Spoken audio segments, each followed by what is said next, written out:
Hi everyone, I'm Toby from the DJI Agriculture team, and in this video we'll talk about Flight-Efficient Operation Resumption. Previously, after refilling and changing batteries, the drone would automatically fly all the way back to the most recent breakpoint before continuing work.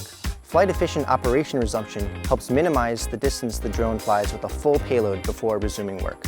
Instead, it automatically plots an optimized flight route, improving operation efficiency, shortening operation times, and saving power and battery cycles. To use Flight-Efficient Operation Resumption, go to Aircraft Settings, scroll to the bottom, click Advanced Settings, and turn on Flight-Efficient Operation Resumption. Let's check out this comparison with and without this option on. The experiment field is 6 hectares in area. As you can see, when Flight-Efficient Operation Resumption is on, the mission time is reduced by 5 minutes, and in total, 1 battery cycle is saved.